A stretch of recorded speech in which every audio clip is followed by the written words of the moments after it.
Refresh.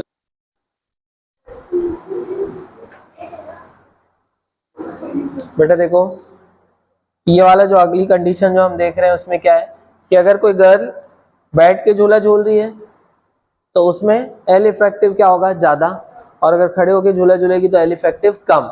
अब अगर L effective कम हो जाएगा तो टाइम पीरियड भी कम होगा, तो इस केस में खड़े होकर झूलने में टाइम पीरियड कम हो जाएगा। और वैसे भी देखो, स्पीड बढ़ाना होता है तो खड़े होकर झूलते हैं, जल्दी जल्दी झूलेंगे मतलब टाइम पीरियड कम हो जाएगा ना, एक चक्कर लगाने में कम टाइम लगेगा, तो इसमें टाइम पीरियड कम लगेगा और इसमें टाइम पीरियड ज्यादा। So it depends on L effective. Clear है ये? नेक्स्ट हम देखेंगे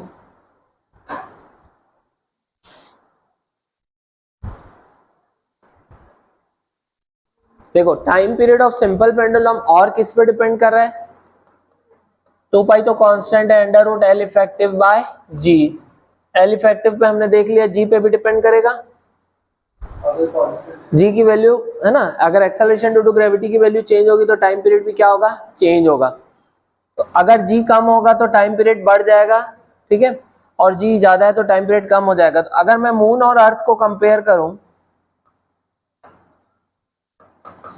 तो मून अर्थ में अगर acceleration due to gravity G है तो मून में कितनी है, g/6 कम है। तो मून में अगर सेम पेंडुलम अगर ऑक्सीलेट करेगा तो क्योंकि वहां जी की वैल्यू कम है इसलिए वहां टाइम पीरियड ज्यादा होगा, मतलब एक चक्कर लगाने में ज्यादा टाइम लगेगा। सो time period of simple pendulum on moon will be greater than time period of simple pendulum on earth, क्योंकि मून में ग्रेविटी की वैल्यू कम है। बोलो क्लियर है? नोट कर लो इसको। और रीजन क्या है, T inversely proportional to under root g, g कम तो टी ज्यादा। समझ में आ गया?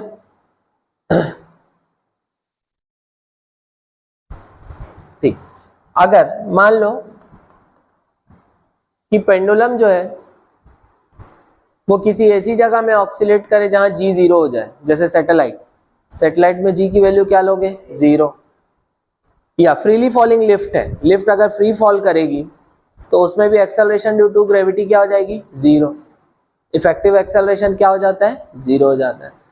ठीक है, तो चाहे हम लिफ्ट की बात करें, चाहे है ना, चाहे हम फ्रीली फॉलिंग लिफ्ट की बात करें, या चाहे आप सैटेलाइट के अंदर में ऑक्सीलेट कराओ, टाइम पीरियड कितना हो जाएगा, इनफाइनाइट। कितना हो जाएगा, इनफाइनाइट, क्योंकि जी 0 तो ये डिवाइडेड बाय 0 कितना हो जाएगा, इनफाइनाइट। आ रहा है समझ में? तो लिख लेंगे at satellite and inside freely falling lift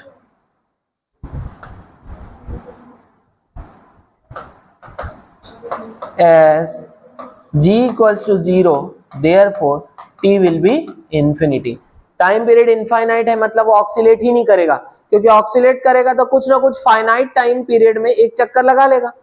अब वो इनफाइनाइट टाइम पीरियड है मतलब वो कभी एक चक्कर लगाएगा ही नहीं, और ऐसा कब होगा, जब वो ऑक्सीलेट ही नहीं करेगा। तो कहने का मतलब है फ्रीली फॉलिंग लिफ्ट हो या सैटेलाइट हो, क्या ये ऑक्सीलेट करेगा, नहीं करेगा। टाइम पीरियड क्या हो जाएगा, इनफाइनाइट। बोलो क्लियर है? नोट कर लो।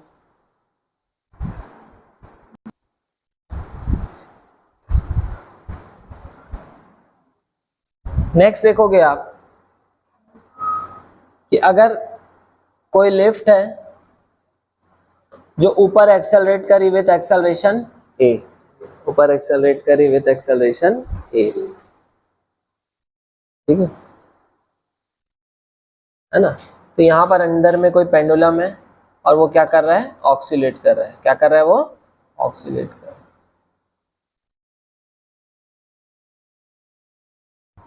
ठीक है, तो इस केस में एक्सेलरेशन कितना आएगा, इफेक्टिव एक्सेलरेशन जो होगा,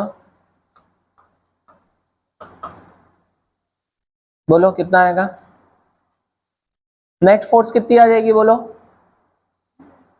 इस पे लगने वाली, पेंडुलम पे लगने वाली नेट फोर्स कितनी आ जाएगी,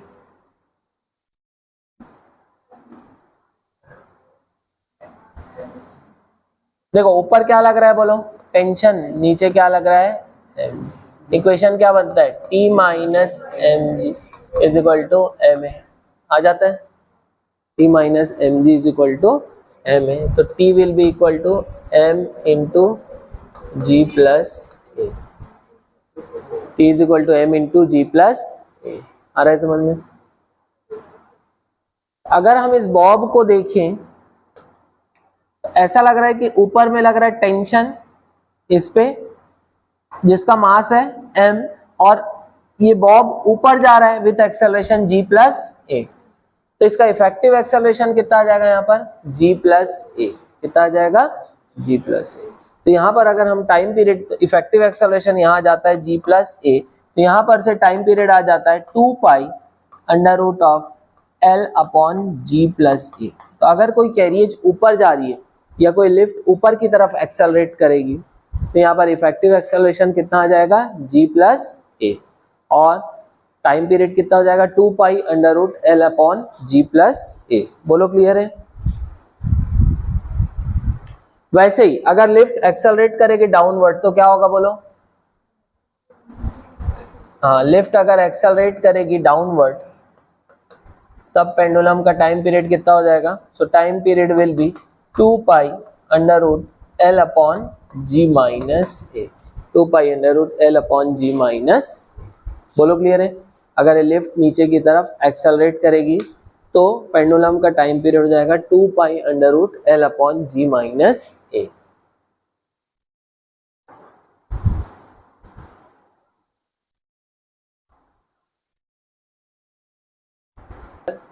आप इसको ऐसा भी सॉल्व कर सकते हो, ये लिफ्ट ऊपर जा रही है,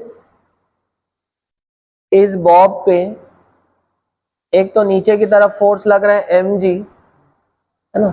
आप अगर इसको अंदर से देखोगे, क्योंकि लिफ्ट ऊपर जा रही है तो आप इसको अंदर से बैठ के देख रहे हो, लिफ्ट ऊपर एक्सेलरेट कर रही है, अंदर से आप बैठ रहे हो, मतलब लिफ्ट के अंदर बैठे हो, तो ये जो फ्रेम है एक्सेलरेटेड फ्रेम है। कौन सा फ्रेम है? अगर एक्सेलरेटेड फ्रेम होता है तो हम स्यूडो फोर्स लगाते हैं। क्या लगाते हैं? Pseudo force. और स्यूडो फोर्स जो होता है वो होता है ऑब्जेक्ट का मास इनटू फ्रेम का एक्सेलरेशन। फ्रेम मतलब जो चल रहा है, जिसके अंदर ये बॉब है। फ्रेम कौन है यहाँ पर? लिफ्ट। लिफ्ट का एक्सेलरेशन कितना है? a। तो स्यूडो फोर्स कितनी होगी? और स्यूडो फोर्स किस पे लग रही है? बॉब पे। तो बॉब का मास इनटू लिफ्ट का एक्सेलरेशन। और स्यूडो फोर्स का डायरेक्शन किधर होता है? जिस डायरेक्शन में फ्रेम एक्सेलरेट करता है उसके अपोजिट डायरेक्शन में क्या लगता है? Pseudo force. फ्रेम जा रहा है ऊपर, स्यूडो फोर्स लग रहा है इस पे नीचे, कितना? ma। स्यूडो फोर्स कितना होता है? ऑब्जेक्ट का मास इनटू फ्रेम का एक्सेलरेशन। अब बोलो क्लियर है? तो स्यूडो फोर्स का डायरेक्शन नीचे, तो नेट फोर्स कितनी लग रही है इसमें? दिख रही है mg प्लस ma। तो एक्सेलरेशन कितना दिखेगा? g plus a। एक्सेलरेशन कितना दिखेगा? g plus a। बोलो क्लियर है? वैसे यहाँ पर देखो, अब यहाँ ये नीचे जा रहा है तो स्यूडो फोर्स कहाँ लगेगा? ऊपर, ma। बोलो क्लियर है? अब क्योंकि ये नीचे जा रहा है तो हमको दिख रहा है mg बड़ा है और ma छोटा है, तो नेट फोर्स कितनी दिख रही है इस पे? mg minus ma। तो एक्सेलरेशन होता है नेट फोर्स अपॉन मास। अपॉन मास में करोगे, मास मास क्या हो जाएगा? कैंसल। एक्सेलरेशन कितना दिख रहा है? g minus a। बोलो क्लियर है? इसका एक्सेलरेशन कितना दिख रहा है? g minus a। तो इस तरह से भी आप लगा सकते हो। क्लियर है? अच्छा, अगर ये फ्री फॉल करेगा तो a कितना हो जाएगा? g के बराबर। तो g माइनस g कितना हो जाएगा? 0। g कितना हो जाएगा? 0। तो यहाँ पर टाइम पीरियड कितना हो जाएगा? इनफाइनाइट। कितना आ जाएगा? इनफाइनाइट। तो आप किसी भी तरीके से सोच सकते हैं, लिफ्ट ऊपर एक्सेलरेट करेगी तो टाइम पीरियड होगा 2 pi under root L by g plus a, downward में 2 पाई अंडर रूट, है ना, L अपॉन जी माइनस ए।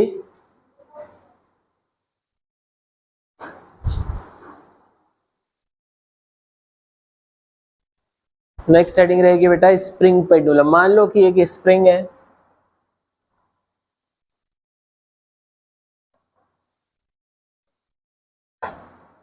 इसका एक्सटेंशन है मान लो y,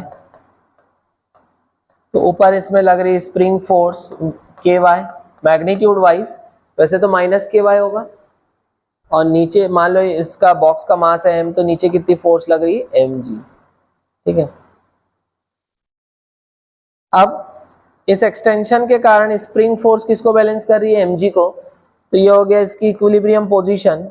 अब यहां से इसको डिस्टर्ब करोगे तो क्या करेगा? SHM करेगा। क्या करेगा? SHM।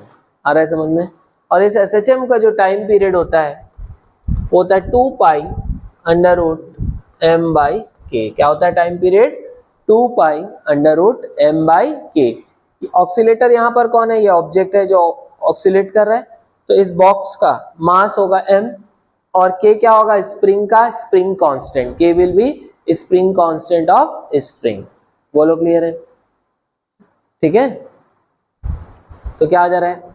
वैसे भी हम एक रिलेशन पढ़े थे बेटा, k is equal to m omega square, याद आ रहा है क्या? तो यहाँ से ओमेगा स्क्वायर कितना आ जाएगा? k बाई एम, या फिर ओमेगा क्या आ जाएगा? Under root k by m, और ओमेगा क्या होता है? 2 pi by T, 2 pi by T आ गया under root k by m. तो यहाँ से टाइम पीरियड कितना आएगा? 2 pi under root M by के।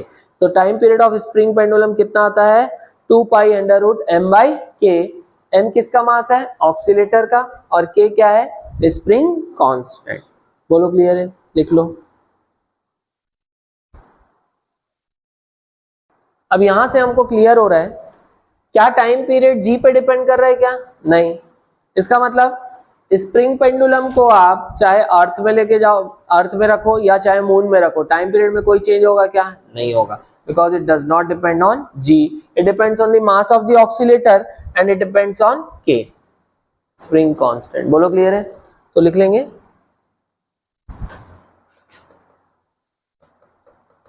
Time period of spring pendulum does not depend on G. Therefore, its time period will not change if it is taken to moon from earth. अर्थ से अगर मैं इसको moon में भी लेके जाऊं तो भी टाइम पीरियड में कोई इफेक्ट नहीं होगा। बोलो क्लियर है? Time period will not change. या इसको सैटेलाइट में भी लेके जाओ, फ्रीली फॉलिंग लिफ्ट में भी लेके जाओ, जी पे डिपेंड नहीं कर रहा है, इफेक्टिव एक्सेलरेशन पे डिपेंड नहीं कर रहा है, तो टाइम पीरियड में कोई चेंज नहीं आएगा। बोलो क्लियर है? मास ज्यादा तो टाइम पीरियड भी ज्यादा, क्योंकि टाइम पीरियड हो रहा है 2 pi under root M by k, so it is directly proportional to m. तो मास ज्यादा तो टाइम पीरियड भी ज्यादा। किसका मास? ऑक्सीलेटर का, है ना? तो since t proportional to root m, therefore m ज्यादा तो टी भी ज्यादा, ऐसा लिख सकते हो आप लोग। बोलो क्लियर है? फिर since T is inversely proportional to root k, K ज्यादा तो T कम, देयरफॉर K ज्यादा तो T कम। बोलो क्लियर है? समझ में आ रहा है?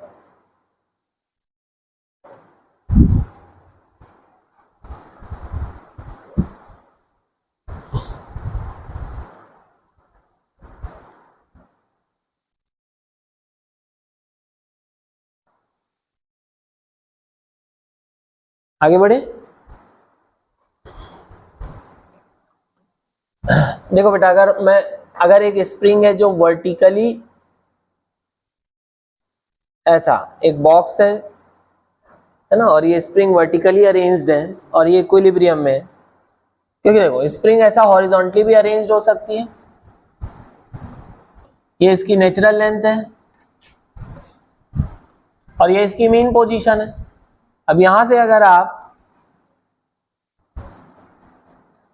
इसको डिस्टर्ब करोगे एक्स्ट्रा फोर्स लगा के, एक्सटर्नल फोर्स लगा के, तो ये मीन पोजीशन के अबाउट क्या करेगा? ऑक्सीलेट। क्या करेगा? ऑक्सीलेट। अब वही केस है यहां पर, देखो वर्टिकली प्लेस्ड है स्प्रिंग, यहां पर तो क्या होगा? हॉरिजॉन्टल में mg को कौन बैलेंस कर लेगा? Normal reaction. mg will not contribute in oscillation. बोलो क्लियर है? अब यहां पर क्या हो रहा है? नीचे लग रहा है mg, और मान लो नेचुरल लेंथ है, मान लो L नॉट, और एक्सटेंशन होना है y, तो हम बोल सकते हैं कि ये इक्विलिब्रियम है अगर, तो के वाई बराबर mg बोल सकते हैं क्या, स्प्रिंग फोर्स बराबर mg। अब अगर इसको डिस्टर्ब करोगे तो ये ऑक्सीलेट करेगा। तो टाइम पीरियड हमने बताया 2 pi under root m by k, ये चीज तो दोनों के लिए एप्लीकेबल है। लेकिन यहां पर के वाई बराबर mg, वर्टिकल स्प्रिंग के केस में के वाई बराबर mg है, यहां तो ऐसा नहीं है ना, ये mg किसके बराबर है, नॉर्मल रिएक्शन के, लेकिन यहां पर के वाई बराबर mg है। देयरफॉर यहां हम m बाई के को y बाई जी लिख सकते हैं, m बाई के बराबर y बाई जी। तो वर्टिकल स्प्रिंग के केस में टाइम पीरियड को आप 2 pi under root m by k भी लिख सकते हो और y बाई जी भी लिख सकते हो। बोलो क्लियर है, समझ में आ रहा है ये। अगर आपको एक्सटेंशन दिया होगा और जी पता है तो आप ये फॉर्मूला लगा के भी क्या निकाल सकते हो, टाइम पीरियड। अगर मास नहीं दिया है, के नहीं दिया है, तो आप ये वाला फॉर्मूला यूज करोगे जिसमें m बाई के की जगह y बाई जी को सब्स्टिट्यूट करोगे और क्या निकालोगे, टाइम पीरियड। समझ में आएंगे। लेकिन ये कौन सी केस में होगा, वर्टिकल स्प्रिंग के केस में। क्लियर है ना बेटा, समझ में आ रहा है। नेक्स्ट हम देखेंगे, और ये हमने पहले भी देखा है, कॉम्बिनेशन ऑफ स्प्रिंग हमने देखा था सीरीज एंड पैरेलल। तो सीरीज कॉम्बिनेशन में क्या होता है,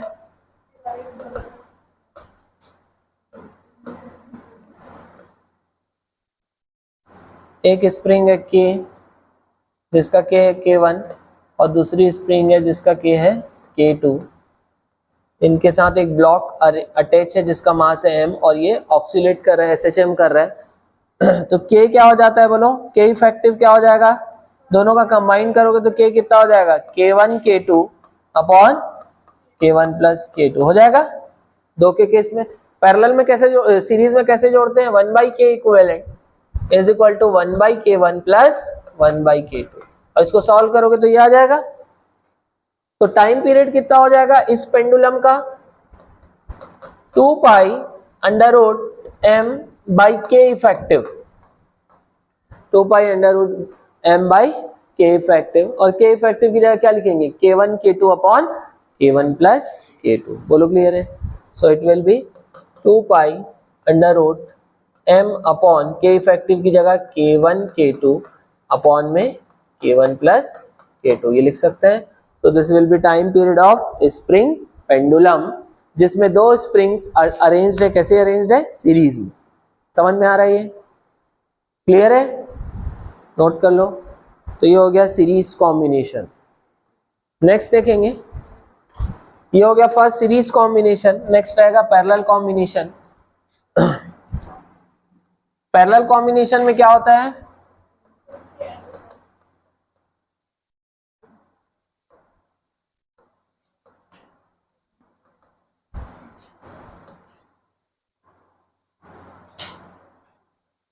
मान लो एक स्प्रिंग है जिसका के है K1, यहाँ पर एक ब्लॉक है मास m, अब बीच में ब्लॉक आ गया तो अब ये सीरीज में अरेंज नहीं होंगे, ये पैरेलल में होंगे K1 और K2, और ये ऑक्सीलेट कर रहा है। ये पैरेलल हो गया, लगातार रहता तो सीरीज में रहता, बीच में ब्लॉक आ गए तो क्या हो गया, पैरेलल हो गया। या दूसरा तरीका क्या है, एक स्प्रिंग ऐसी है, दूसरी स्प्रिंग ऐसी है, ये ब्लॉक है जिसका मास है m, इसका के K1 और इसका के है K2, ये भी क्या करेगा, ऑक्सीलेट करेगा। तो दोनों ही केस में पैरेलली अरेंज्ड है, तो दोनों ही केस में K इफेक्टिव हो जाता है K1 प्लस K2, कितना हो जाता है, K1 प्लस K2। बोलो क्लियर है।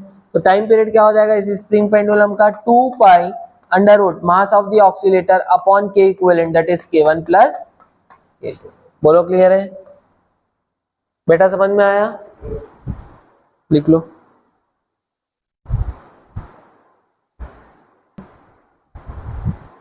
तो ये हो गया series combination and parallel combination. अच्छा एक चीज और ध्यान देंगे कि मैंने आपको बताया था कि K is inversely proportional to original length of spring, याद है। लेंथ को अगर मैं मान लो एक स्प्रिंग है, ओरिजिनल लेंथ है मान लो इसकी 4 मीटर, इसको अगर दो पार्ट्स में डिवाइड कर दूं, एक की लेंथ ले लो 2 मीटर, दूसरे की भी ले लो 2 मीटर, तो अगर इसका K है तो इसका K कितना हो जाएगा, 2K हो जाएगा। क्यों? k is inversely proportional to original length. Original length को अगर जितने टाइम्स कम करोगे k उतने टाइम्स बढ़ जाएगा। यहाँ ओरिजिनल लेंथ 4 मीटर है, अभी कितनी हो गई 2 मीटर, इसकी भी 2 मीटर, तो इन दोनों की लेंथ इसकी लेंथ के हाफ है, तो इनका k इससे क्या हो जाएगा डबल, कितना हो जाएगा 2k। बोलो क्लियर है? तो अगर आप k को, अगर आप ओरिजिनल लेंथ को कम करते हो तो k बढ़ जाता है ना। ऐसा देखो रिलेशन देखो, t is inversely proportional to root k, ये, और k की बात करें तो k is inversely proportional to l, k is inversely proportional to l। k बढ़ेगा तो l कम होगा। बोलो क्लियर है? उल्टा चलते हैं, l कम हुआ k बढ़ा, और अगर k बढ़ा तो t कम हो जाएगा, k बढ़ेगा तो t कम हो जाएगा। आ रहा है समझ में? पक्का? तो ध्यान देना कि अगर स्प्रिंग को हम, स्प्रिंग की ओरिजिनल लेंथ को कम करते हैं तो k बढ़ जाता है, और k बढ़ जाता है तो टाइम पीरियड क्या हो जाता है, कम हो जाता है। समझ में आ रहा है? ये ध्यान रखना। इसके अलावा और देखेंगे, टाइम पीरियड होता है 2 pi under root L by G, या time period is proportional to L की पावर हाफ अपॉन में G की पावर हाफ। टाइम पीरियड मतलब इसका पावर 1 है, तो इसको हम ऐसा भी लिख सकते हैं, एरर में भी हम पढ़े इसको, पावर सामने आ जाता है, that is 1 del t by t is equal to half, सामने आएगा half times del l by l. अब ये g की पावर हाफ है, ऊपर जाके क्या होगा माइनस हाफ, तो माइनस हाफ सामने आएगा minus half del g by g. ये हम कर सकते हैं। This is fractional change in time period is equal to half times of fractional change in length minus half times of fractional change in gravity. या फिर इसको हम ऐसा भी बोल सकते हैं, दोनों साइड अगर 100 से मल्टीप्लाई करोगे तो फ्रैक्शनल चेंज क्या हो जाएगा, percentage change. So percentage change in time period is half times of percentage in length minus half times of percentage change in gravity. ये नोट कर लेंगे।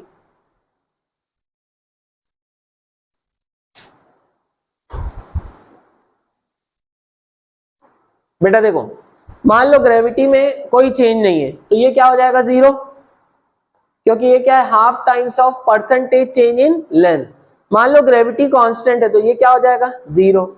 ग्रेविटी को कांस्टेंट रख के अगर लेंथ को 25% बढ़ा दिए, लेंथ को 25% बढ़ा दिए, तो टाइम पीरियड में क्या चेंज आएगा बोलो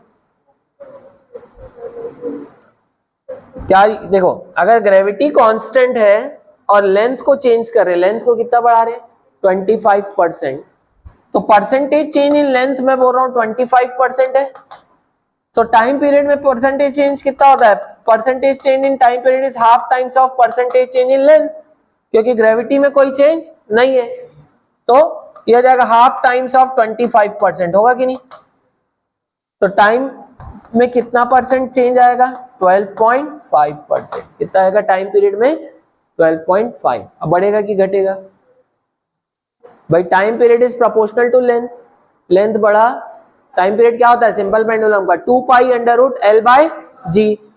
तो अगर लेंथ बढ़ेगा तो टाइम पीरियड भी बढ़ेगा, तो लेंथ 25% बढ़ा तो टाइम पीरियड कितना परसेंट बढ़ जाएगा 12.5%। आ रहा है समझ में? तो इस तरह से आप ये फॉर्मूला का यूज कर सकते हो। Percentage change in time period is half times of percentage change in length minus half times of percentage change in gravity. अब अगर ग्रेविटी में भी चेंज होगा, लेंथ में भी चेंज होगा, तो ये पूरा फॉर्मूला यूज करोगे, लेकिन अगर ग्रेविटी कांस्टेंट है तो इसको हटा के क्या आ जाएगा फॉर्मूला, ये वाला आ जाएगा, percentage change in time period is half times of percentage change in length. Clear हो रहा है? पक्का? नोट कर लो।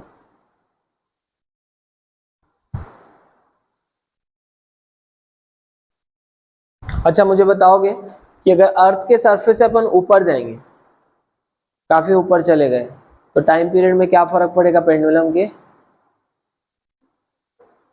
कौन सा पेंडुलम की बात कर रहा हूँ? Simple pendulum. सिंपल पेंडुलम का टाइम पीरियड क्या होगा अगर हम बहुत हाइट में जा रहे हैं? अपन ने ग्रेविटी में पढ़ा है, हाइट में जाओगे तो जी कम होते जाएगा, जी कम होगा तो टाइम पीरियड बढ़ेगा। Time period is inversely proportional to root g. बोलो क्लियर। वैसे ही हम सरफेस से अंदर जाएंगे, सेंटर की तरफ गड्ढा खोद के अंदर जाएंगे तो भी जी कम होगा, टाइम पीरियड फिर से बढ़ेगा। तो टाइम पीरियड मैक्सिमम कहाँ मिलेगा? सरफेस पे। सरफेस से ऊपर जाओगे तो भी टाइम पीरियड कम, गड्ढा करके सेंटर की तरफ जाओगे तो भी टाइम पीरियड कम। बोलो क्लियर है, समझ में आ रहा है?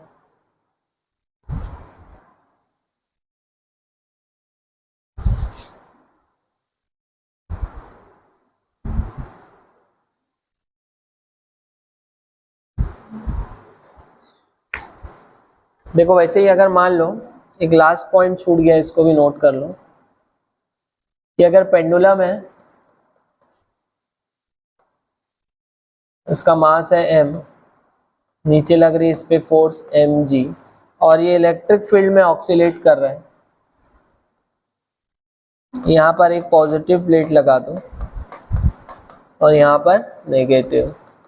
इलेक्ट्रिक फील्ड का डायरेक्शन किधर होगा? अपवर्ड की डाउनवर्ड्स? मतलब पॉजिटिव से नेगेटिव, तो अपवर्ड, वर्टिकली अपवर्ड्स। सो ई का डायरेक्शन होगा वर्टिकली अपवर्ड्स, और जी का डायरेक्शन कहाँ? नीचे। अब मान लो पेंडुलम में चार्ज है, पेंडुलम में चार्ज कितना है? Q। आ रहा है समझ में? पेंडुलम में पॉजिटिव चार्ज है प्लस Q, तो अपवर्ड डायरेक्शन में फोर्स लगेगी कितनी? QE। कितनी लगेगी? लगेगी कि नहीं? फोर्स कितनी लगेगी? QE। नेट डाउनवर्ड फोर्स, देखो एक्चुअल में इफेक्टिव एक्सेलरेशन में हम देखते हैं नेट डाउनवर्ड फोर्स। क्या देखते हैं? Net downward force. तो इफेक्टिव एक्सेलरेशन होता है net downward force upon mass. क्या हो जाता है? Net downward force upon mass. आ रहा है समझ में? तो नेट डाउनवर्ड फोर्स कितनी आएगी बोलो भाई? अगर इसको ऐसा ऑक्सीलेट करना है तो नेट डाउनवर्ड फोर्स होना चाहिए ना। नेट डाउनवर्ड फोर्स जरूर mg बड़ा होगा और QE छोटा होगा, क्योंकि दोनों का डायरेक्शन अपोजिट है। तो नेट डाउनवर्ड फोर्स कितना आएगा बेटा? mg माइनस QE आएगा। नेट डाउनवर्ड फोर्स कितना आएगा? mg minus QE। तो डाउनवर्ड एक्सेलरेशन या इफेक्टिव एक्सेलरेशन कितना हो जाएगा? Net downward force upon mass of the bob, that is mg minus QE upon m, mg minus QE by m। बोलो clear है? तो यहाँ से इफेक्टिव एक्सेलरेशन कितना आ गया? ये m कैंसिल होगा, ये m इसके नीचे आ जाएगा, तो g minus QE by m। कितना आ जाएगा effective acceleration? g minus QE by m।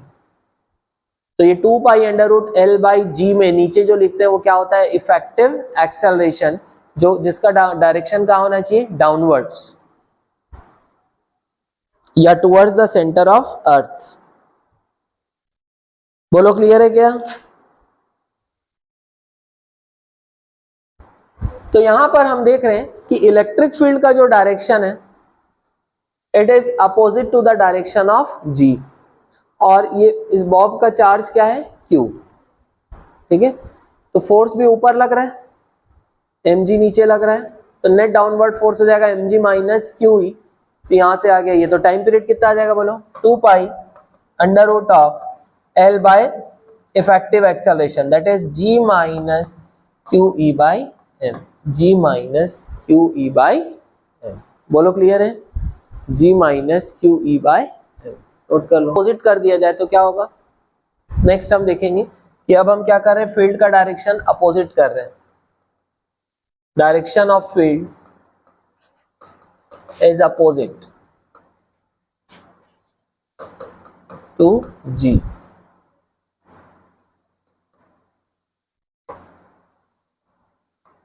Bob का चार्ज है Q, नीचे लग रहा है मास mg, अपोजिट कर दिया मतलब नीचे नेगेटिव, ऊपर में पॉजिटिव। पहले फील्ड का डायरेक्शन वर्टिकली अपवर्ड था, अभी फील्ड का डायरेक्शन क्या हो गया? Vertically downwards. क्लियर है? अब ये नेगेटिव चार्ज है, पॉजिटिव, ये इसको नीचे की तरफ क्या करेगा? अट्रैक्ट करेगा। तो डाउनवर्ड डायरेक्शन में कितना फोर्स लगेगा? QE। फोर्स कितना लगता है?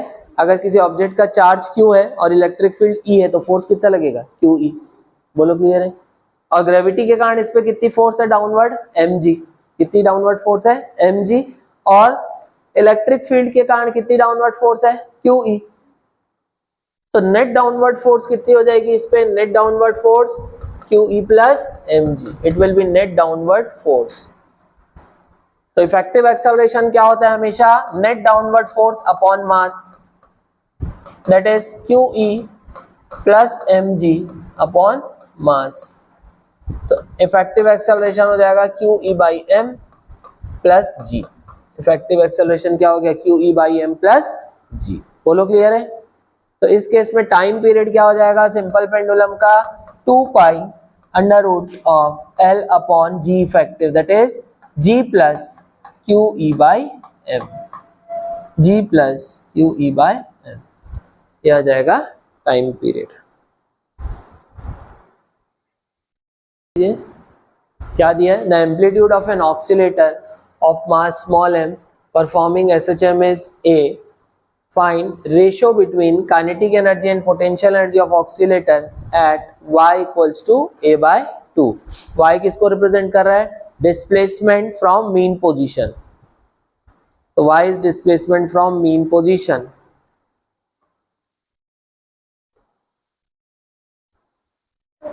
क्या बोल रहा है देखो कि आपको एट डिस्टेंस a बाई 2, आपको एट डिस्टेंस a बाई 2, ये मीन पोजीशन ले लो, यहां से ये हो गया एम्पलीट्यूड। तो इस डिस्टेंस में जब ऑब्जेक्ट की पोजीशन a बाई 2 है, उस पोजीशन पे kinetic energy and potential energy का रेशो निकालना है।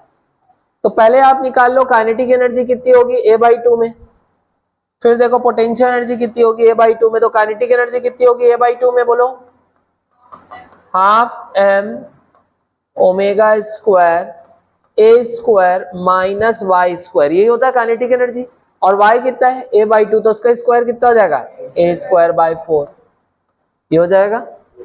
कितना आ गया, kinetic energy will be half m omega square a square minus a square by 4 is 3a square by 4, ये आ गया क्या, काइनेटिक एनर्जी। बोलो क्लियर है। सेकेंड हम देखेंगे potential energy. Potential energy at y is equal to a by 2, potential energy का formula होता है half m omega square y square. So it will be half m omega square, y कितना a by 2, उसका square a square by 4 होगा, होगा कि नहीं।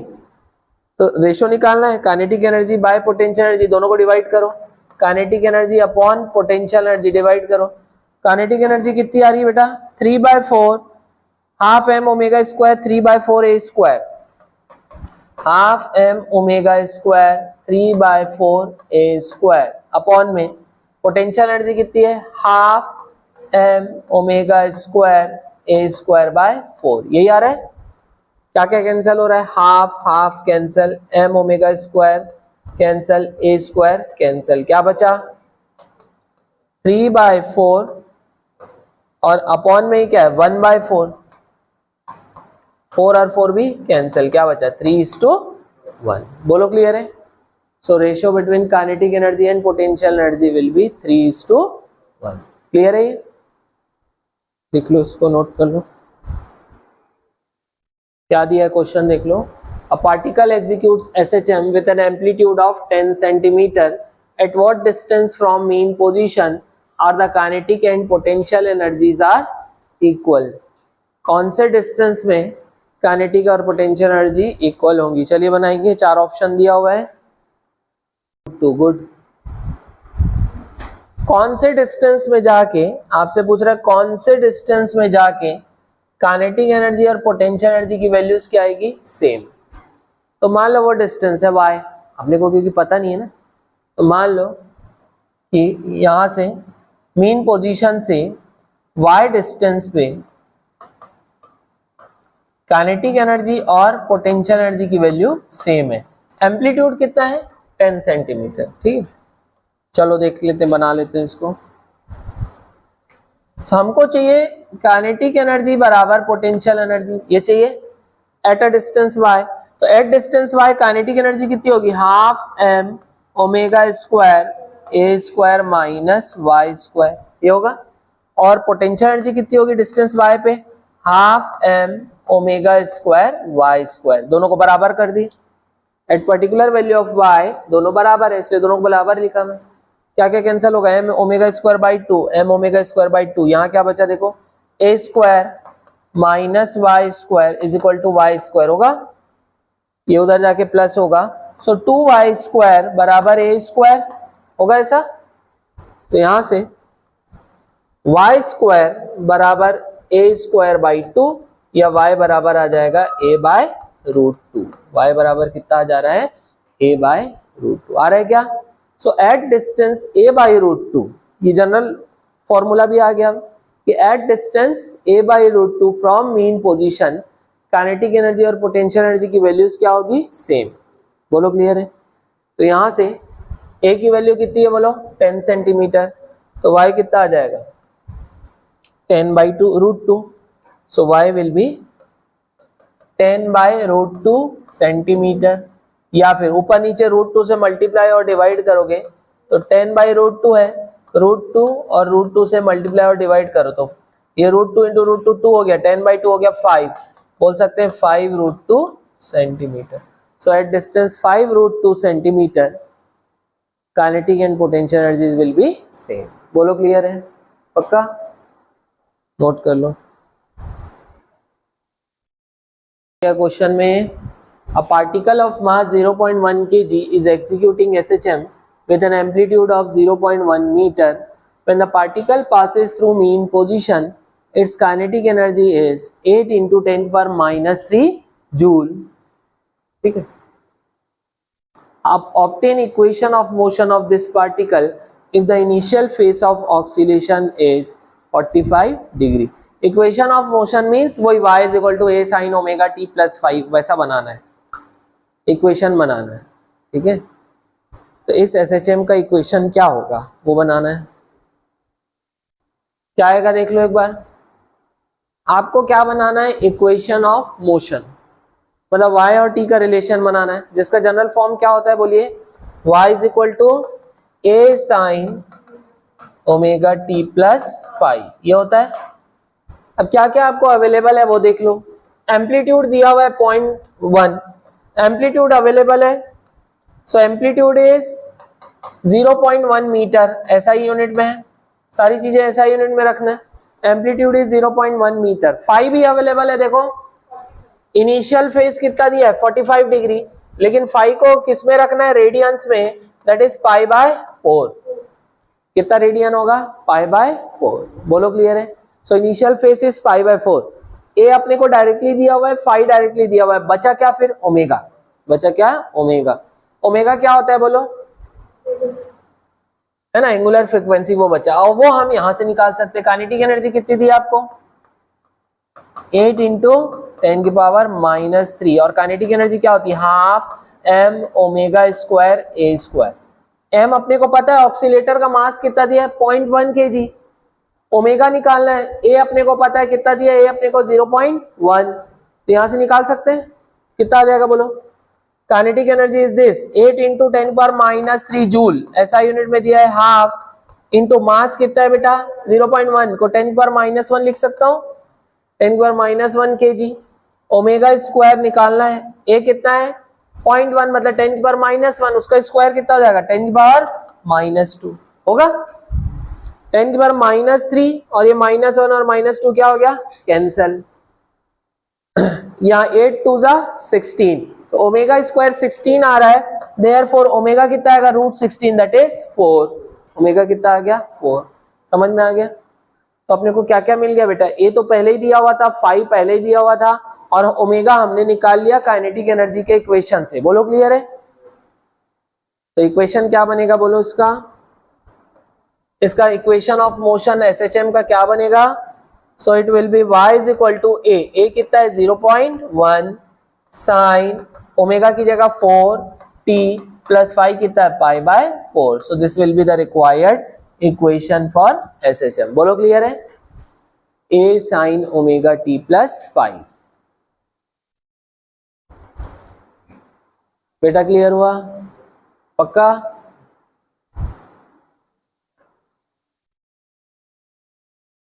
बेटा कई बार इक्वेशन ऐसा दिया होता है, ध्यान देंगे y is equal to a sine omega t plus b cos omega t, इस टाइप का दिया होता है जिसमें साइन और कॉस दोनों का क्या होता है, combination. Means this is the superposition of two SHMs, दो SHM कंबाइन हो गए हैं। तो इस केस में इधर एम्पलीट्यूड a दिख रहा है, इधर क्या दिख रहा है, b। तो जो नेट एम्पलीट्यूड होगा SHM का, जो एम्पलीट्यूड होगा ये हमेशा होगा under root a square plus b square. Note कर लेंगे, अगर इक्वेशन ऐसा दिया हो तो SHM में एम्पलीट्यूड कैसे निकालोगे बेटा, under root a square plus b square. बोलो क्लियर है। और ये हमने पहले भी प्रूफ किया हुआ है कि ये इक्वेशन किसको रिप्रेजेंट कर रहा है, SHM को, ये हमने प्रूफ किया हुआ है। तो अब SHM को रिप्रेजेंट कर रहा है तो कुछ ना कुछ एम्पलीट्यूड होगा। So amplitude will be under root sine के पहले जो नंबर है उसका स्क्वायर प्लस कॉस के पहले जो भी नंबर है उसका स्क्वायर। बोलो क्लियर है।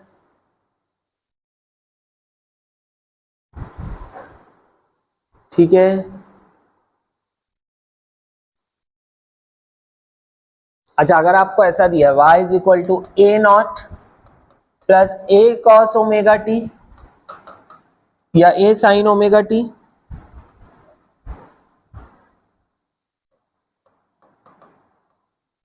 Plus b cos omega t, अगर ऐसा दे दिया तो इससे घबराना नहीं है। तो भी है ना, ये भी एक SHM होगा लेकिन इसमें भी एम्पलीट्यूड सेम होगा, क्योंकि ये जस्ट ये बता रहा है कि मोशन कहां से स्टार्ट हो रहा है, a नॉट से, ओरिजिन से स्टार्ट ना होके स्टार्टिंग पॉइंट क्या है, a नॉट, बस इतना ही है। बोलो क्लियर है। तो यहां पर भी एम्पलीट्यूड कितना हो जाएगा बेटा, ऐसा नहीं होगा a nought plus under root a square plus b square, नहीं होगा, क्या होगा बोलो, under root a square plus b square. बोलो क्लियर है, क्या समझ में आ रहा है, लिख लो दोनों को, क्लियर है।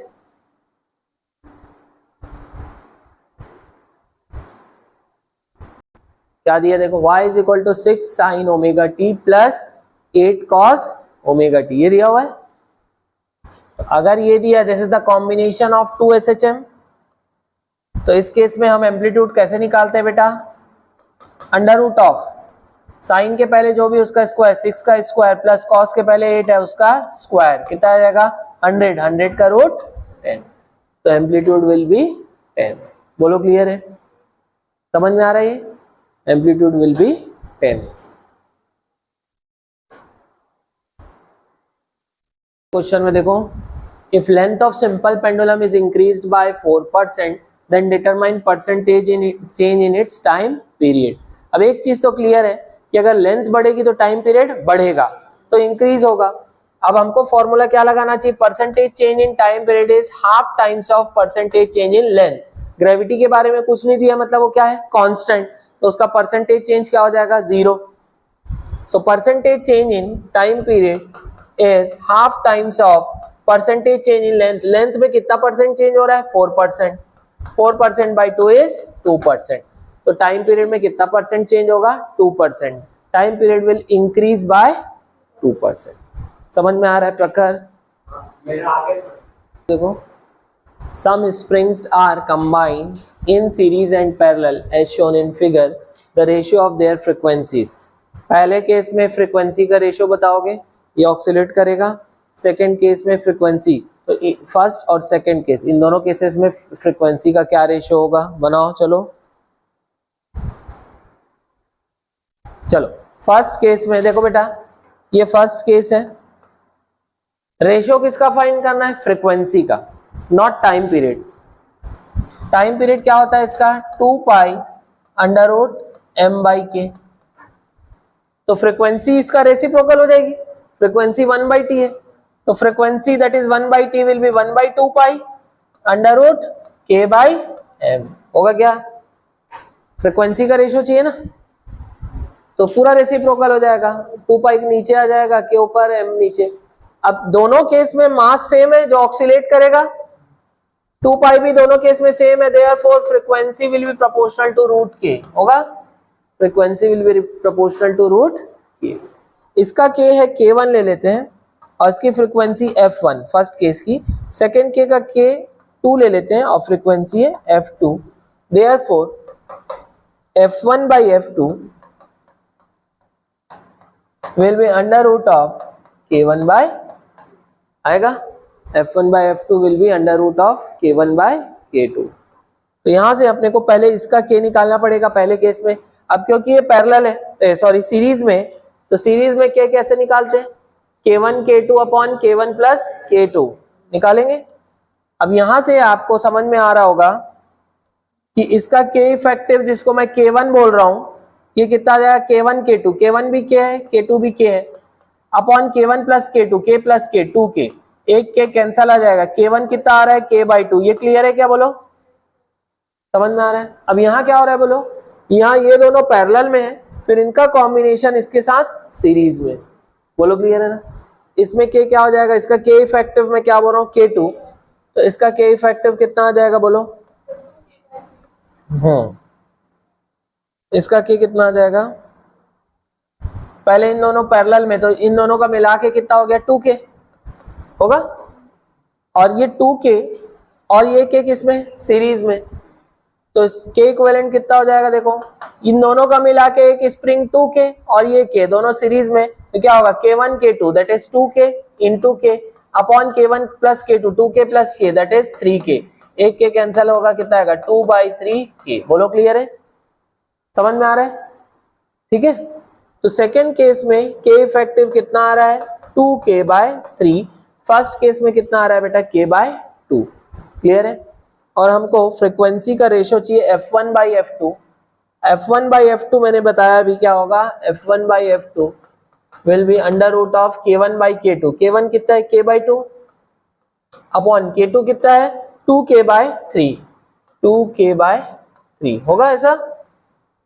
तो ये 3 ऊपर जाएगा, k और k कैंसल हो रहा है, f1/f2 आ रहा है रूट में 3/4 या फिर √3/2, 3 का रूट 3, 4 का √2 आ रहा है समझ में।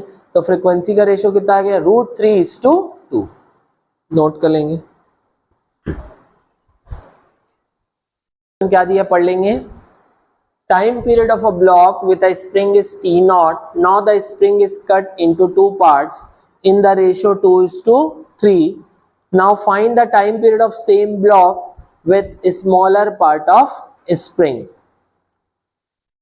3t0, t0 by 3, √2 by √5 t0 या √5 by √3 t0 बनाएंगे। आंसर आएगा बेटा ये सी आ रहा है √2 by √5 t0। कैसे आ रहा है देख लो, अब एकदम इसको स्टार्टिंग से समझना पड़ेगा आपको।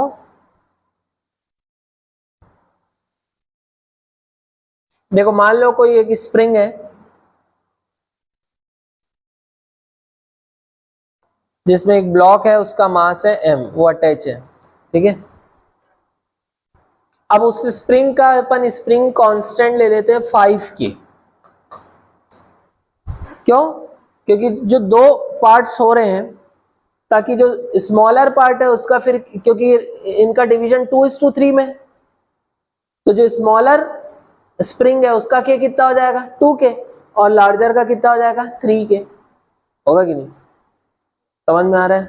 तो इसलिए अपन क्या करते हैं, टोटल जो है स्प्रिंग कांस्टेंट का k हम क्या ले लेते हैं 5k, आ रहा है समझ में। और इसकी जो बेटा लेंथ है, देखो इधर इसकी जो लेंथ है, अच्छा एक मिनट रुक जाओ, ये गड़बड़ हो गया, एक मिनट फिर से, ये लेंथ में 2:3 है ना, लेंथ में क्या है 2:3, तो लेंथ को 5l लेना चाहिए, ताकि छोटी का लेंथ कितना हो 2l और लार्जर स्प्रिंग का हो 3l, ठीक है। ये गड़बड़ है, k को k रहने दो, k को अपन ओरिजिनल स्प्रिंग का स्प्रिंग कांस्टेंट अपन k ले लेते हैं, और ओरिजिनल स्प्रिंग की जो लेंथ है उसको 5l ले लेते हैं, बोलो क्लियर है, ठीक है। अब इसको 2 पार्ट्स में कट किया गया, जिस ratio in the length ratio, ये कौन सा रेशो है लेंथ रेशो, तो इस है ना, और हमको किससे मतलब है स्मॉलर पार्ट से, मतलब जो स्मॉलर स्प्रिंग है उससे मतलब है। तो जो छोटी स्प्रिंग है उसका लेंथ कितना है, मास वही हैंग करा रहे हैं, लेंथ कितना आ जाएगा 2l आएगा। अब इसका k है मान लो k डैश, इसका k क्या है मान लो k डैश, बोलो क्लियर है। अब सेम मास को हमने हैंग कराया और क्या किया इसका ये क्या किया, ऑक्सीलेट किया, ठीक है। तो जब ओरिजिनल स्प्रिंग थी तो इसका जो टाइम पीरियड है ये बोल रहा है टी नॉट है, और अब ये जो छोटी स्प्रिंग है इस पे जो ब्लॉक अटैच है उसका टाइम पीरियड हमको निकालना है in terms of T not. तो पहले देख लेते हैं कि टी नॉट कितना है। तो जो स्मॉलर जो ओरिजिनल स्प्रिंग है उसका टाइम पीरियड टी नॉट से डिनोट कर रहा है, तो टी नॉट है 2 pi under root of m by k, 2 pi under root m by k. Mass दिया नहीं है, हमने मान लिया कि मास है मान लो m, k दिया नहीं है, हमने मान लिया कि ओरिजिनल स्प्रिंग का k है k, लेंथ दिया नहीं, हमने मान लिया 5L।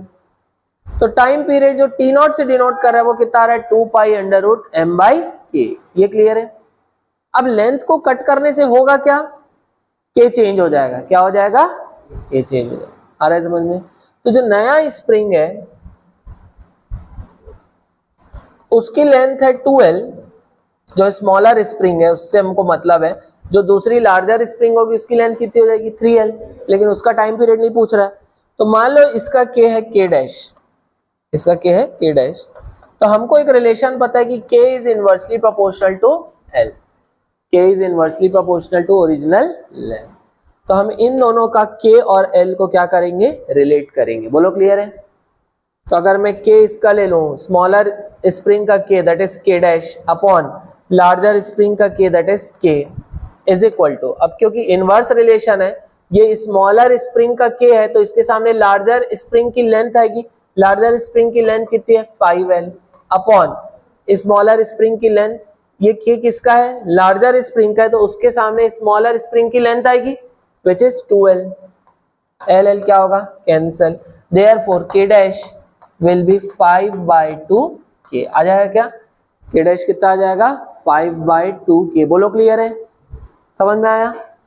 अब यहां से ये जो स्मॉलर स्प्रिंग है उसका टाइम पीरियड t डैश है, मान लो ये हो जाएगा 2 pi under root m by k, m तो वही है लेकिन k डैश है, और k डैश की वैल्यू कितनी निकाले 5/2k। बोलो क्लियर है। ये 2 ऊपर जाएगा, सो t डैश आ जाएगा बेटा 2 पाई, 2 पर जाएगा तो रूट में 2/5 m बाई के आएगा, क्या पक्का, बस हो गया। अब उसके बाद देखो टी नॉट किसको बोल रहे हैं 2 pi under root m by k, तो टी डैश को मैं यहां लिख रहा हूं, दोनों यहीं से कंपेयर कर लेना। टी डैश को अपन ऐसा लिख सकते हैं क्या, देखो 2 pi under root of m by k into root 2/5 लिख सकते हैं, और 2 pi under root m by k क्या है टी नॉट, तो यहां से टी डैश कितना आ जाएगा, टी डैश विल भी देखो 2 pi under root m by k की जगह टी नॉट रख सकता हूं, so t naught into root 2/5 या फिर रूट 2/5। तो आंसर कितना आएगा टी नॉट रूट 2/5। बोलो क्लियर है, आंसर विल बी सी। ऐसा क्या आ रहा है क्वेश्चन देखो, if two SHMs are represented by equations y1 is equal to 10 sin 3 pi t plus pi by 4 and y2 equals to 5 sin 3 pi t plus root 3 cos 3 pi t, find the ratio of their amplitudes। Relation है 1:2, 2:1, 1:1 and 4:1। बनाइए। चलो देखो इधर, देखो दो अलग अलग SHM है, ये एक SHM है ना, और ये वाला एक SHM है, लेकिन ये जो है ये एक SHM दो SHM का कॉम्बिनेशन दिख रहा है, क्योंकि यहाँ साइन भी आ रहा है और कॉस भी आ रहा है ना समझ में। तो इसका एम्पलीट्यूड तो क्लियर दिख रहा है 10, y is equal to a sin omega t plus 5, इसका एम्पलीट्यूड दैट इज y1 का एम्पलीट्यूड जिसको अपन a1 बोलेंगे, इसका एम्पलीट्यूड तो क्लियर कितना दिख रहा है बेटा 10 दिख रहा है। अभी जो सेकंड SHM है इसका एम्पलीट्यूड हमको निकालना पड़ेगा, इसके लिए क्या लिखेंगे equation y2 is equal to bracket open होगा 5 इधर मल्टीप्लाई होगा तो 5 sin 3 पाई t प्लस 5 इधर जाके 5 रूट 3 cos 3 पाई टी होगा। ऐसा फॉर्म है ना, देखो y is equal to a sin omega t plus b cos omega t, ऐसा दिख रहा है। So it is the combination of two SHMs। So amplitude कैसे निकालते हैं, अंडर रूट साइन के पहले जो भी उसका स्क्वायर 5 का स्क्वायर 25 प्लस कॉस के पहले जो भी उसका स्क्वायर 5√3 का स्क्वायर कितना 75 आएगा। 5 का स्क्वायर 25 और √3 का स्क्वायर 3, 25 इंटू 3 75। समझ में आया। ये आ गया 100 का रूट 10। तो A2 भी कितना आ गया 10, A1 भी कितना 10। रेशो कितना आएगा A1 by A2 is 10 by 10, that is 1:1। बोलो क्लियर है। तो आंसर विल बी 1:1।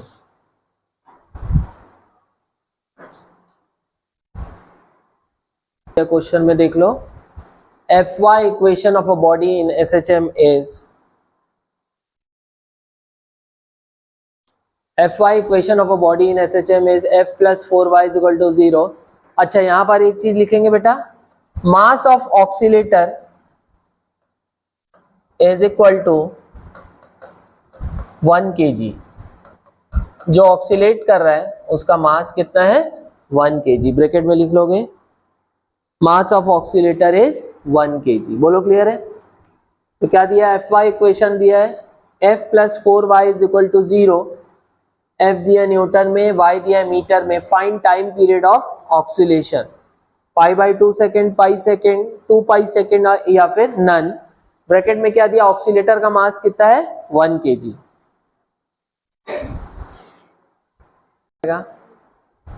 देख लेते हैं आंसर कैसे आएगा। देखो F दिया है F plus 4y 0, F will be -4y होगा, F विल बी -4y। और SHM की कंडीशन क्या होती है, F should be equals to -ky। याद आ रहा है, F should be equal to -ky। बोलो क्लियर है। तो यहां से समझ में आ रहा है K कितना दिख रहा है अपने को 4। बोलो क्लियर है। तो K इज 4 और K क्या होता है m ओमेगा स्क्वायर, बताया था। तो m omega square is 4। m कितना है 1 है, तो ओमेगा स्क्वायर इज 4, क्योंकि m 1 हो गया ना, तो ओमेगा स्क्वायर भी कितना हो गया 4। Therefore omega will be √4, that is 2। Omega कितना आ गया 2। बोलो क्लियर है। और ओमेगा क्या होता है 2 π/t। ये क्या हो गया 2, 2 और 2 क्या हो गया कैंसल। t कितना आ गया पाई सेकेंड, क्योंकि सारी चीजें ऐसा यूनिट में दी हो तो टाइम भी किस में आएगा सेकेंड में। ऐसे बनाए थे, गुड ऐसे। So damped simple harmonic motion में, in damped SHM energy of system is dissipated continuously. इसमें एनर्जी, सिस्टम की एनर्जी लगातार कम होती जाएगी। जबकि अगर डैम्पिंग नहीं है तो एनर्जी, मैकेनिकल एनर्जी क्या होती है कांस्टेंट, हमने देखा था। वो कब होगा, when there is no damping force, या ऑब्जेक्ट जो है वैक्यूम में ऑक्सीलेट करेगा तब। ठीक है, यहां पर एनर्जी लगातार लॉस होगी, डिसिपेट होगी। Dissipating forces are mainly frictional. जो डिसिपेटिंग फोर्सेज है जिनके कारण एनर्जी का लॉस हो रहा है वो मेनली कौन सी है, फ्रिक्शनल फोर्सेस। जैसे यहाँ पर भी एटमॉस्फेयर में फ्रिक्शनल फोर्स है, तो कोई भी चीज लगातार उसी एम्पलीट्यूड से ऑक्सीलेट नहीं कर सकती, धीरे धीरे ऑक्सीलेशन कम होगा। Next, magnitude of dissipating forces या damping force depends on nature of surrounding medium. Medium की डेंसिटी कैसी है, मीडियम की विस्कोसिटी कैसी है, इस पे डिपेंड करेगा। और डिसिपेटिंग फोर्सेस का फॉर्मूला आ रहा है -BV। ठीक है, B जो है ये किस पे डिपेंड कर रहा है, B is characteristic of medium. Viscosity ज्यादा तो B की वैल्यू भी ज्यादा। अगर विस्कोसिटी बिल्कुल नहीं है, वैक्यूम है, तो वैक्यूम के लिए B क्या हो जाएगा 0, तो डैम्पिंग फोर्स भी कितना हो जाएगा 0। बोलो क्लियर है। और डैम्पिंग फोर्स और किस पे डिपेंड कर रही है, ऑब्जेक्ट की वेलोसिटी पे। ऑब्जेक्ट की वेलोसिटी बढ़ेगी तो डैम्पिंग फोर्स भी बढ़ेगी। बोलो क्लियर है। माइनस साइन क्या बता रहा है कि डैम्पिंग फोर्स ऑक्सीलेशन को अपोज करेगा, इट विल नॉट सपोर्ट। बोलो क्लियर है, समझ में आ रहा है। तो जब डैम्पिंग नहीं थी तब नेट फोर्स जो थी, ऑब्जेक्ट पे लगने वाली नेट फोर्स जो थी, it was given by -kx। ये था लेकिन अब ऑब्जेक्ट पे एक और फोर्स लग रही माइनस बीवी, तो दो फोर्सेस ऐड हो जा रही है, तो net force damping, net damping force हो जाता है minus k x plus minus बीवी, दैट इज माइनस बीवी। आ रहा है समझ में? बोलो क्लियर है? तो net force when oscillation is damped will be minus k x minus बीवी। समझ में आ रहा है? माइनस को पूरे को इधर ले जाओ तो हो जाएगा F plus k x plus बीवी इज इक्वल टू 0 होगा। आ रहा है समझ में? एफ की जगह क्या लिख सकते हैं? मास इनटू एक्सेलरेशन। तो मैं लिख रहा हूं एफ की जगह लिख रहा हूं mass into acceleration plus k x plus b v is equal to 0। Mass into acceleration होता है d square x by d t square होता है, बोलो d square x by d t square plus b into v, v की जगह क्या लिख सकता हूं? D x by d t. Velocity क्या होगा? D x by d t plus k x is equal to 0। तो हम बोलेंगे this is differential equation of SHM. ये क्या है? लेकिन कौन सा एसएचएम? डैम्प्ड। तो जब डैम्प्ड ऑक्सीलेशन होगा या एसएचएम जब डैम्प्ड होगा तो उसका डिफरेंशियल इक्वेशन ऐसे लिया जाएगा, कितना? m into d square x by d t square plus b into d x by d t plus k x equals to 0। बोलो क्लियर है? जबकि अगर डैम्पिंग नहीं होगी तो ये वाला पार्ट 0 हो जाएगा, तब डिफरेंशियल इक्वेशन क्या आता है? m d square x by d t square plus k x equals to 0। बोलो क्लियर है? अब वो फिर k की जगह आप m ओमेगा स्क्वायर लिख दो, m को कॉमन निकाल के 0 कर दो, वो अलग बात है, लेकिन बेसिक स्ट्रक्चरल फॉर्मूला यही रहेगा। बोलो क्लियर है? नहीं है समझ में? पक्का? नोट कर लेंगे।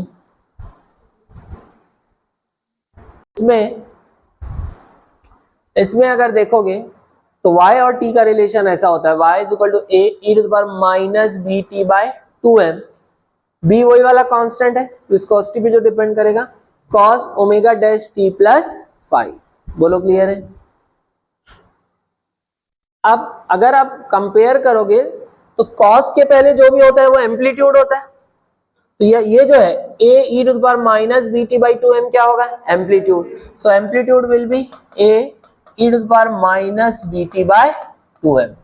बोलो क्लियर है? समझ में आ रहा है? तो amplitude will be a e to the power minus b t by 2m।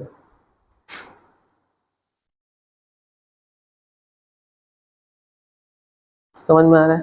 क्या एम्पलीट्यूड कांस्टेंट है क्या? नहीं है, क्योंकि t चेंज होगा तो ये ओवरऑल वैल्यू क्या होगी? चेंज होगी। तो एम्पलीट्यूड क्या होगा? चेंज होगा। बढ़ेगा कि कम होगा? क्या मैं इसको ऐसा लिख सकता हूं क्या? a अपॉन e की पावर b t by 2m, minus नीचे जाके क्या हो जाएगा? प्लस। टाइम बढ़ेगा तो ओवरऑल वैल्यू क्या होगी? बढ़ेगी। डिनोमिनेटर बढ़ेगा तो ओवरऑल वैल्यू कम होगी। आ रहा है समझ में? तो कहने का मतलब है, देखो t बढ़ा तो e की पावर t ये बढ़ा, लेकिन ये डिनोमिनेटर में, डिनोमिनेटर बढ़ेगा तो ओवरऑल वैल्यू कम होगी। तो एम्पलीट्यूड डिक्रीज होते जाएगा लगातार विथ टाइम। और क्योंकि e आ गया है तो हम बोल सकते हैं कैसा डिक्रीज होगा? एक्सपोनेंशियली। कैसा डिक्रीज होगा? बोलो क्लियर है? तो पहले ये क्वेश्चन लिख लो। लिखेंगे therefore it is clear that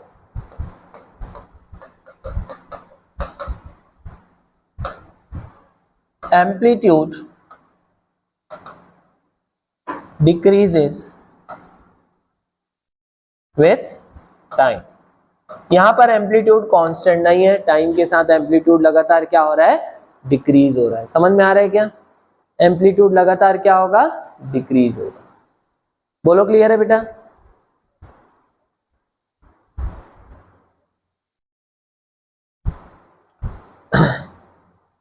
अच्छा, अगर मैं मैकेनिकल एनर्जी की बात करूं तो मैकेनिकल एनर्जी क्या होता है? अगर डैम्पिंग नहीं है तो मैकेनिकल एनर्जी क्या होती है? कांस्टेंट। लेकिन यहां पर अगर मैं बात करूं तो मैकेनिकल एनर्जी का फॉर्मूला अपन यहां पर लगा के देखते हैं। सो यहां पर अगर मैं मैकेनिकल एनर्जी का फॉर्मूला लगाऊं, ई से डिनोट कर रहा हूं half m omega square a square. ए की जगह ये पूरे का स्क्वायर लिखूंगा, या ए क्या है? A capital a e to the power minus b t by 2m है, ये है।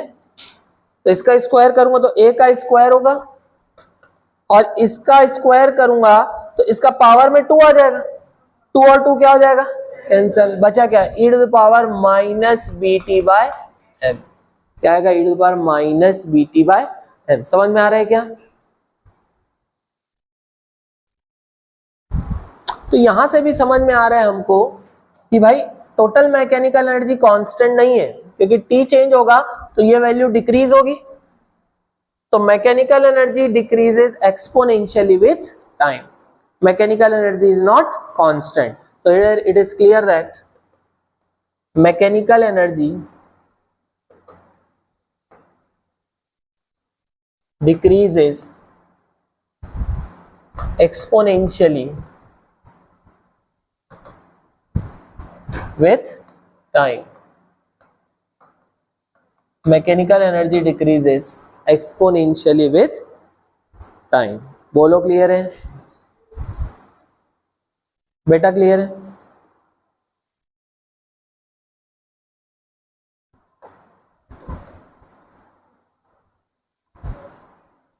देखो अगर मैं अनडैम्प्ड ऑक्सीलेशन में मैकेनिकल एनर्जी और टाइम का ग्राफ बनाता तो कांस्टेंट आता है, क्योंकि मैकेनिकल एनर्जी क्या है, कांस्टेंट आती कि नहीं, कांस्टेंट आती। और इसकी वैल्यू कितनी होती है, half m omega square a square. बोलो क्लियर है, समझ में आ रहा है? लेकिन अगर आप एनर्जी और इसका ग्राफ बनाएंगे टाइम का, तो उसमें लगातार एनर्जी क्या दिखाएंगे, कम होते हुए। क्या दिखाएंगे, लगातार कम होते हुए। बोलो क्लियर है, आ रहा है ये समझ में? तो एनर्जी जो है लगातार क्या होगी, कम होगी।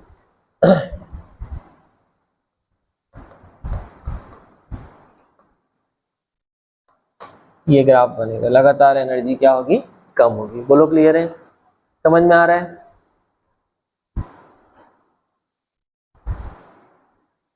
एनर्जी कैसे कम होगी, देखो लगातार, देखो इधर ग्राफ को, ये एक्सपोनेंशियली डिक्रीजिंग ग्राफ बन रहा है। कैसे बनेगा देखो, शुरुआत में जब t 0 होगा तो एनर्जी कितनी होगी, t की अपने को दो ही वैल्यू पता है, या तो t 0 ले लो या तो t मैक्सिमम।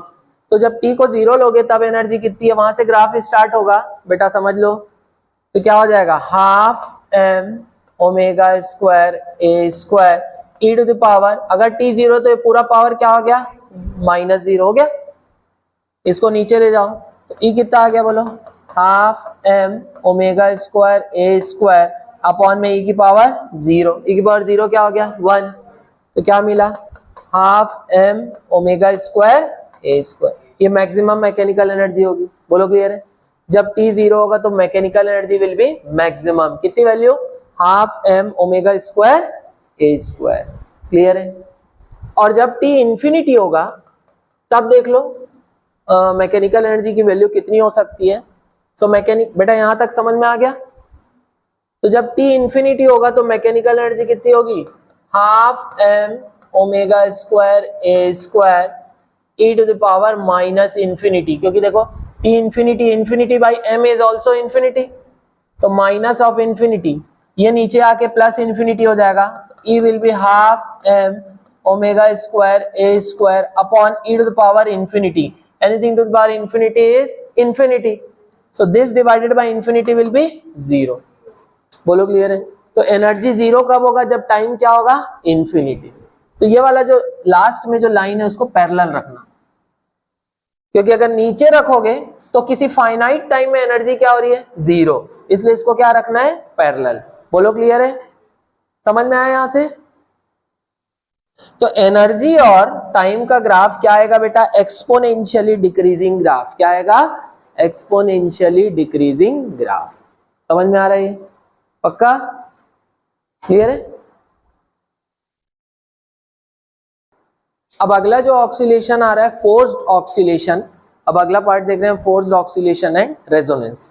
अब फोर्स्ड ऑक्सीलेशन क्या होगा, किसी एक्सटर्नल फोर्स की मदद से अगर आप एम्पलीट्यूड को कांस्टेंट मेंटेन करके रखते हो, भाई डैम्पिंग हो रही है, डैम्पिंग में एम्पलीट्यूड लगातार कम होते जाएगा, एनर्जी लगातार कम होते जाएगी।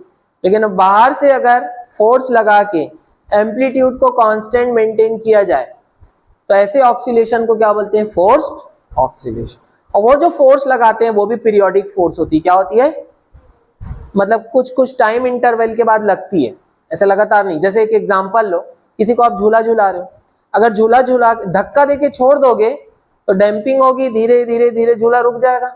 लेकिन वही आप लगातार धक्का दे रहे हो, झूला आगे बढ़ रहा है, फिर पीछे आ रहा है, फिर आप धक्का दे रहे हो, तो वो जो ऑक्सीलेशन है वो कांस्टेंट मेंटेन हो जाएगा। तो आप जो धक्का दे रहे हो वो क्या पीछे पीछे जा रहे हो कि धक्का देते हैं? नहीं, एक बार धक्का दिए, थोड़े टाइम के बाद फिर धक्का दोगे। तो जो आप फोर्स लगा रहे हो वो एक सर्टेन टाइम के बाद रिपीट हो रही है, इसलिए जो फोर्स है वो पीरियोडिक फोर्स है। क्या है?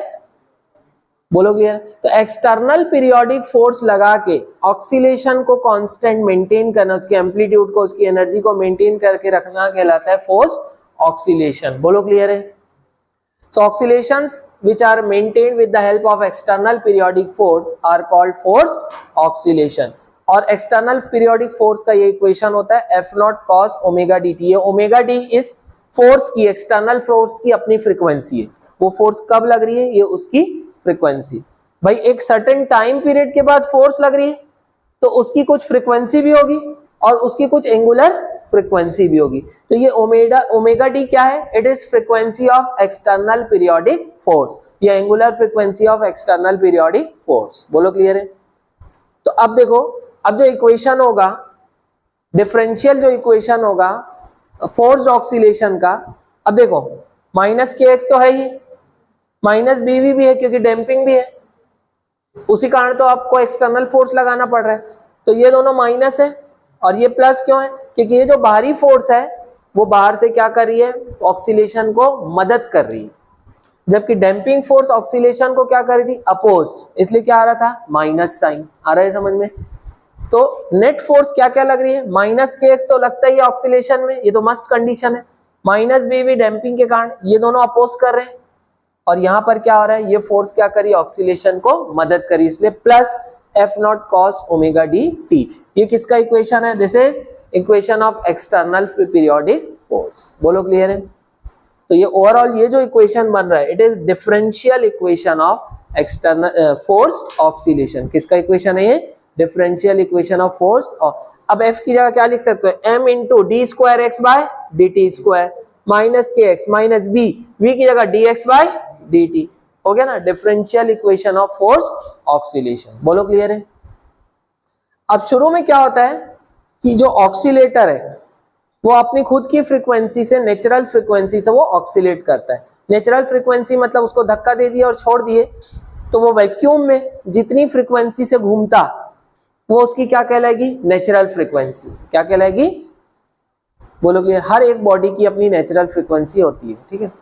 तो शुरुआत में ऑक्सीलेटर अपनी नेचुरल फ्रीक्वेंसी से ऑक्सीलेट करता है, फिर धीरे धीरे उसकी घूमने की फ्रीक्वेंसी और एक्सटर्नल पीरियोडिक फोर्स की फ्रीक्वेंसी क्या हो जाती है? सेम। क्या हो जाती है? तो क्या दिया है? The oscillator initially oscillate with its natural frequency omega and after some time it oscillates with frequency of external periodic force. तो बाद में ऑक्सीलेटर की फ्रीक्वेंसी भी कितनी हो जाएगी? Omega D. क्या हो जाएगी? ये पॉइंट आता है बेटा, ध्यान रखेंगे क्या कि शुरुआत में अपनी खुद की नेचुरल फ्रीक्वेंसी से ऑक्सीलेट करेगा और उसके बाद उसके ऑक्सीलेशन की फ्रीक्वेंसी एक्सटर्नल पीरियोडिक फोर्स की फ्रीक्वेंसी के बराबर हो जाएगी। बोलो क्लियर है? तो ये ध्यान रखेंगे। अब यहां पर जब फोर्स्ड ऑक्सीलेशन होता है तब जो एम्पलीट्यूड का जो फॉर्मूला होता है बेटा उसको हम नोट करेंगे। एम्पलीट्यूड का जो फॉर्मूला आता है वो आता है, क्या आ रहा है फॉर्मूला? देख लो। फोर्स्ड ऑक्सीलेशन के केस में एम्पलीट्यूड का ये फॉर्मूला आ जाता है एफ नॉट, मतलब जो एक्सटर्नल पीरियोडिक फोर्स है ये उसकी मैक्सिमम वैल्यू है f naught, m square omega square. Omega क्या है? ऑब्जेक्ट की नेचुरल फ्रीक्वेंसी, और ओमेगा डी जो है एक्सटर्नल फोर्स की फ्रीक्वेंसी, plus omega d square b square. B is a constant which depends on nature of medium. बोलो क्लियर है? अगर वैक्यूम होगा तो बी कितना हो जाएगा? 0 होगा कि नहीं? अब एक चीज ध्यान दो कि अगर ओमेगा और ओमेगा डी ऑब्वियस अगर ऑलमोस्ट सेम हो जाए तो ये वैल्यू बहुत कम हो जाएगी। जैसे अगर सेम हो जाए तो ये वैल्यू तो 0 हो जाएगी। तो है ना, एम्पलीट्यूड बहुत ज्यादा बढ़ जाएगा। तो हमको ये समझ में आ रहा है कि अगर ओमेगा और ओमेगा डी नियरली सेम हो जाए तो एम्पलीट्यूड जो है, जो ऑक्सीलेटर है उसका एम्पलीट्यूड बहुत ज्यादा हो जाएगा। आ रहा है ना समझ में? तो अगर ऑब्जेक्ट की natural frequency and external periodic force की फ्रीक्वेंसी मैच करेगी तो उस ऑब्जेक्ट का एम्पलीट्यूड बहुत हाई हो जाता है, बहुत ज्यादा हो जाता है। इसी फिनोमिनन को रेजोनेंस बोलते हैं। क्या बोलते हैं? रेजोनेंस। तो ये फॉर्मूले का न्यूमेरिकल यूज नहीं है। इस फॉर्मूले से हम क्या किसके बारे में समझते हैं? रेजोनेंस के बारे में, कि ऑब्जेक्ट की नेचुरल फ्रीक्वेंसी और एक्सटर्नल फोर्स की फ्रीक्वेंसी अगर मैच करेगी, ठीक है, तो एम्पलीट्यूड क्या हो जाएगा? मैक्सिमम, बहुत ज्यादा एम्पलीट्यूड होगा, और इस फिनोमिनन को हम बोलते हैं रेजोनेंस। तो लिख लेंगे रेजोनेंस।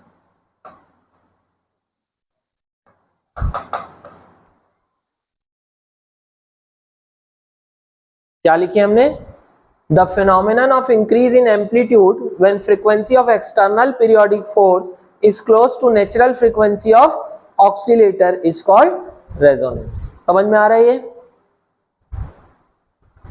इसलिए बेटा, जैसे अगर ब्रिज है, ब्रिज अगर कमजोर है ना, या रस्सी का बना ब्रिज है, तो वहां पर जैसे सोल्जर्स हैं, अगर वो क्रॉस कर रहे हैं तो उनको मार्च पास अलाउ नहीं करने दिया जाता है, मतलब रिदम में मार्च पास। तो मार्च पास में आप एक साथ फोर्स लगा रहे हो, एक साथ चल रहे हो, तो जो फोर्स लगाओगे वो पीरियोडिक फोर्स होगी। क्या होगी?